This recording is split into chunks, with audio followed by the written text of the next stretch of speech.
ဒီဖျားနာမည်ကြားလိုက်တိုင်းကျွန်တော်ခေါင်းမွေးတွေပါထောင်သွားပါတယ်ဒီလိုပါတန်လင်ကိုတော့လူကြီးမင်းတို့လည်းသိကြမယ်ထင်ပါတယ်ရန်ကုန်တစ်ဖက်ကမ်းမှာပါအမတ်တရနေရာတွေရဲ့အံ့ဩဖို့ကောင်းပြီးကြောက်ဖို့လည်းအလွန်ကောင်းတဲ့နေရာတွေကအများကြီးရှိပါတယ်အဲ့ဒီထဲမှာရန်အောင်မြင်ဖျားလည်းအပါအဝင်ပါတန်လင်ကမဟုတ်ရင်တော့ဒီဖျားနာမည်ကိုကြားဘူးကြမယ်မထင်ပါဘူးဒီလိုပါအဲ့ဒီဖျားနေရာကလွန်ခဲ့တဲ့နှစ်တွေကကျွန်တော်တို့အဖိုးတွေလက်ထက်တုန်းကပေါ့တိုက်ကုန်းလို့ခေါ်ပါတယ်ဒါပေမဲ့အဲ့ဒီနေရာကိုဘယ်သူကမှတိုက်ကုန်းမှန်းလည်းမသိကြပါဘူးဥစ္စာဆောင်တွေတိုက်တွေရှိမှန်းလည်းမသိကြပါဘူးလွန်ခဲ့တဲ့နှစ်340လောက်ကအဲ့ဒီနေရာကိုသူတော်စင်တစ်ပါးရောက်လာပြီးဖျားလာတဲ့ပါတယ်ဖျားတဲ့တယ်ဆိုရင်ပဲအဲ့သူတော်စင်ကိုအိမ်မက်ပေးကြပါတယ်ဒီနေရာကသူတို့တိုက်မြင်မှုပါအကယ်လို့ဖျားတဲ့မယ်ဆိုရင်လည်းသူတို့အတွက်ဘုံပြောက်လိုက်မယ်ဆိုပြီးအိမ်မက်လာပေးပါတယ်သူတော်စင်ကလည်းသာသနာပြုမှာဆိုတော့သာသနာပြုတာပဲခွင့်ပြုဖို့ပြီးတော့သူတို့အတွက်လည်းအမြပေးဝင်မယ်ဆိုပြီးပြောလိုက်ပါတယ်နောက်တော့တိုက်ဆောင်တွေကအိမ်မက်ထပ်ပေးပြီးသူတို့တည်စေခြင်းတဲ့နေရာနဲ့သူတို့လည်းဌာပနာထည့်ခြင်းနဲ့ဆိုပြောတော့သူတော်စင်ကလက်ခံတာနဲ့ဖျားစတယ်ဖြစ်ပါတယ်သူတော်စင်လည်းဖျားတဲ့တယ်တိုက်ဆောင်တွေလည်းဝိုင်းတယ်ပေးကြပါတယ်ပြီးတော့ရေစက်ချတော့သူတို့တွေအတွက်ပါအမြထည့်ဝေပေးလိုက်ပါတယ်သူတော်စင်လည်းဖျားပြီးသွားတဲ့အချိန်မှာတခြားနေရာကိုထွက်သွားခဲ့ပါတယ်နောက်တော့အဲ့ဒီဖျားလေးလည်းခြုံတွေနယ်တွေကြားမှာပျောက်ကွယ်သွားခဲ့ပါတယ်1990ကျော်ခုနှစ်တွေမှာအဲ့ဒီနေရာကိုခြုံတွေရှင်းကြဘာတွေရှင်းကြနဲ့ဖျားလေးကိုပြန်တွေ့ခဲ့တာပါသူတို့တွေလည်းဖျားလေးကိုပြုပြင်မွမ်းမံကြတယ်နောက်တော့သာသနာပြုတွေထပ်ရောက်လာတော့ဖျားကြီးတဲ့မယ်ဆိုပြီးဖြစ်လာကြတယ်အဲ့ဒီအချိန်တုန်းက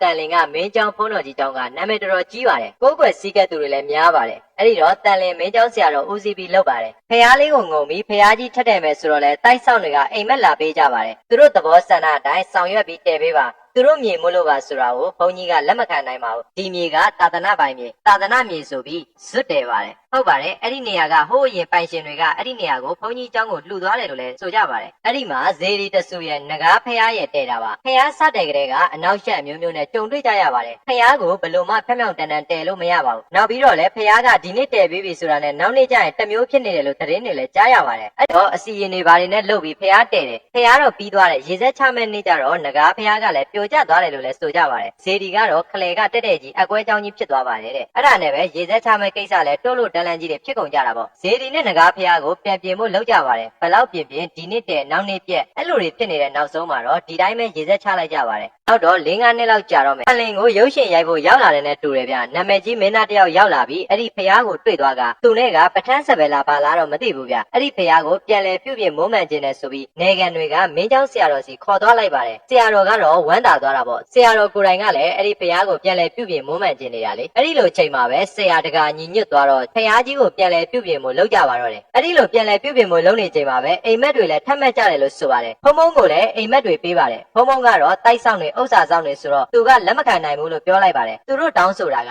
ဒီတစ်ခါတည်ခွင့်ပြုမယ်နောက်လည်းမနောက်ရက်တော့ဘူးဒါပေမဲ့သူတို့ကိုလည်းဌာပနာထည့်ခွင့်ပြုပါဆိုတာကိုအရင်အခောက်တွေ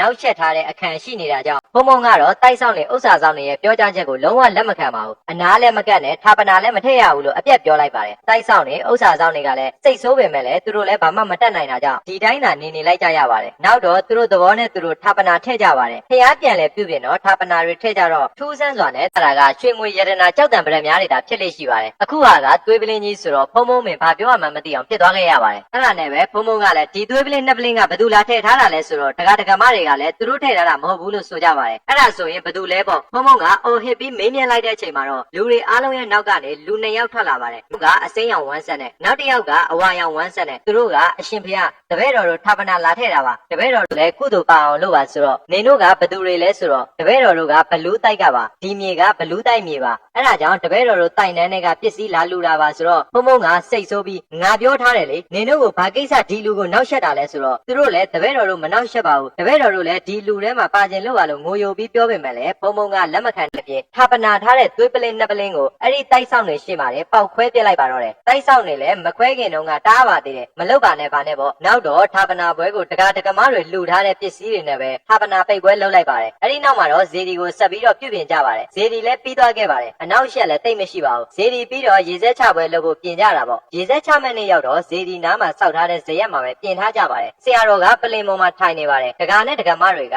စွန်းပွဲတွေပြင်ဆင်နေကြတာပေါ့အဲ့ဒီအချိန်မှာပဲအစိမ်းရောင်နဲ့အဝါရောင်ဝမ်းဆက်ဝတ်ထားတဲ့မိန်းကလေး2ယောက်ရောက်လာပါတယ်သူတို့ကဖုံဖုံကိုဦးချကြပါတယ်ပြီးတော့ဖုံဖုံကိုအေးလာကတ်တာပါဆိုပြီးအေးကတ်ပြီးအလာပါတလာပါပြောနေပါတယ်တက္ကတွေတက္ကမတွေကလည်းအဲ့ဒါကိုလမ်းမြင်နေရပါတယ်ခဏနေတော့အဲ့ဒီမိန်းကလေး2ယောက်ပြန်သွားပါတယ်စွန်းကတ်ခါနီးကြဘုန်းကြီးကိုသွားကြည့်တော့ဖုံဖုံကပလင်ပေါ်မှာတင်မြင်ခွေထိုင်ရဲနဲ့ဇက်ကြိုးကြပြီးပြန်လုံတော်မူနေပါပြီ တကယ်မတွေလည်းပြန်လုံတော်မူသွားတဲ့ဆရာတော်ရဲ့ရုပ်ကလပ်ကြီးကိုကြည့်ပြီးဘာလို့လောက်ရမှမသိဖြစ်နေကြပါတယ်အဲ့ဒီလိုနဲ့ပဲဝမ်းသာကြည်နူးစရာအလူကနေဝမ်းနဲစရာဖြစ်ရတယ်ဖြစ်ကုန်ခဲ့တာပါအဲ့ဒီနေ့ကရေစက်ချအလူလည်းပြတ်သွားပါတယ်နောက်မှလှုပ်ဖြစ်ကြပါတယ်ကျွန်တော်မြင်ကတော့ဘုန်းကြီးတစ်ပါးဆိုတာတီလာတိတ်ခါတမာရီနဲ့ပြည့်စုံတော့ဒီလိုမရင်အပ်တဲ့တခြားတိုက်ဆောင်ဥစ္စာဆောင်တွေကရံမပြုတ်နိုင်ပါဘူးဒါပေမဲ့ဒီဖုံဖုံပြန်လုံတော်မူသွားတာကတော့အတော်လေးကိုထူးဆန်းဖွယ်ရဖြစ်ရလို့ဖြစ်ခဲ့ပါတယ်တချို့တွေပြောတာကြတော့တိုက်ဆောင်တွေကမကြိုက်လို့လာလှုပ်သွားတယ်ပေါ့တချို့တွေကြတော့လည်းဖုံဖုံကကံကုန်လို့ပြန်လုံတော်မူသွားပြီဆိုပြီးပြောကြပါတယ်ကျွန်တော်လည်းအဲ့ဒီကိစ္စကိုစိတ်ထဲတော့ခုထိမရှင်းသေးပါဘူးရေစက်ချတဲ့နေ့ကျတော့မစိုးရင်ကြောင်းလိုက်ဆရာတော်အကူညီနဲ့ရေစက်ချပြီးဖះနာမည်ကိုတော့ရန်အောင်မြင်လို့အမည်တွင်သွားပါတယ်တလားလောက်ကြာတော့ဇေဒီတော်ကခလေကနေဟက်တက်ကြီးပြန်ကွဲသွားပါတယ်အဲ့ဒီကနေပြုတ်ပြုတ်မဲ့သူမရှိပဲရန်အောင်မြင်ဖះလို့တွင်သွားခဲ့တာနှစ်တော်ကြာတဲ့အထိပါကျွန်တော်တို့တော်ကြီးတဲ့ဒီအဲ့ဒီဖះကိုတိုက်မြေပေါ်မှာတည်ထားပြီးတိုက်ကလည်းအရန်ကျန်းတော့မြေကျန်းတယ်ဆိုပြီးဖះရှိတဲ့နေရာကိုမသွားရမလာရဲကြပါဘူးဖះကိုပြုတ်ပြမဲ့သူတွေလည်းမရှိတော့ပါဘူးအဲ့ဒီတော့ဒီနေရာကတောလို့ဖြစ်သွားခဲ့ပါတယ်တကယ်အဖြစ်ပြက်တွေထက်အရက်ပြောစကားတွေကြောင့်လည်းဇလန်းကပို့ပြီးထိတ်လန့်ကြောက်ရွံ့စရာကောင်းသွားခဲ့ပါတယ်ယခုတင်ဆက်ပေးခဲ့တဲ့အကြောင်းအရာလေးကတော့တိုင်ရင်တိုက်ကြီးကုန်းရေနံဝန်းအကျော်က